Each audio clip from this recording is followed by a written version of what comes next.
आवारा कुत्तों के काटने की समस्या पर 3 साल से जो लोक अभियान के माध्यम से हम आंदोलन चला रहे थे, आज सुप्रीम कोर्ट के निर्णयों ने यह साबित कर दिया है कि हमारा आंदोलन सही था और आवारा कुत्तों की समस्या पूरे देश की चिंता का विषय था। सुप्रीम कोर्ट ने साफ साफ तौर से ये कहा है कि हर कुत्ते का स्टरलाइजेशन और वैक्सीनेशन होना चाहिए, जो हमें हमारी हमेशा से मांग रही है।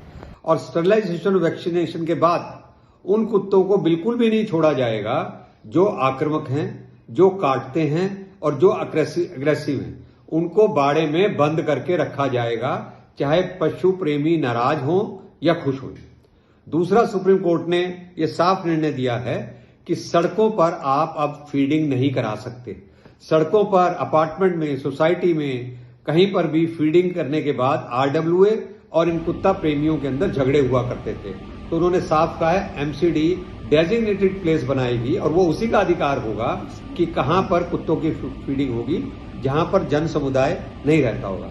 और दोस्तों, अब ये पैन इंडिया है, ये केवल दिल्ली एनसीआर के लिए नहीं है, पूरे देश के अंदर ये लागू होगा। पर मैं एक बात आपको कहना चाहता हूं कि ये जो सुप्रीम कोर्ट ने कहा है केवल अग्रेसिव और काटने वाले कुत्ते बाड़े में जाएंगे, तो इसका मतलब है 10 लाख जो दिल्ली एनसीआर के कुत्ते हैं वो तो सड़कों पे ही रहेंगे। तो वैक्सीनेशन और स्टरलाइजेशन से उनका काटना तो खत्म नहीं होगा।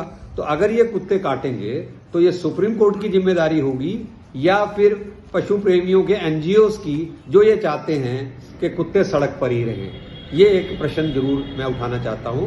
पर हां, सुप्रीम कोर्ट ने कहा है शेल्टर होम बनने का काम बंद नहीं होगा, जिससे मैं ये आशा करता हूं निकट भविष्य में जितने भी आवारा कुत्ते हैं, क्योंकि इनके काटने का डर हमेशा रहेगा, ये शेल्टर होम में चले जाएंगे। वैसे ही जैसे विदेशों में हमें एक भी आवारा कुत्ता सड़क पे नहीं दिखाई देता। अब पशु प्रेमियों के लिए एक चैलेंज भी है। वो चैलेंज ये है कि सुप्रीम कोर्ट ने कहा है कि आप इन कुत्तों को गोद लीजिए। देखता हूं आज कितने कुत्तों को वो गोद लेते हैं। दूसरा चैलेंज ये है, सुप्रीम कोर्ट ने साफ तौर से कहा है एनजीओ को देखते हुए, जैसे उन्होंने पहले झगड़े किए थे, कि अगर आपने एमसीडी के काम में, स्टरलाइजेशन के, वैक्सीनेशन के, एग्रेसिव कुत्तों को बाड़े में भेजने के काम में रुकावट डाली तो आपको 25,000 से 2 लाख तक का जुर्माना होगा।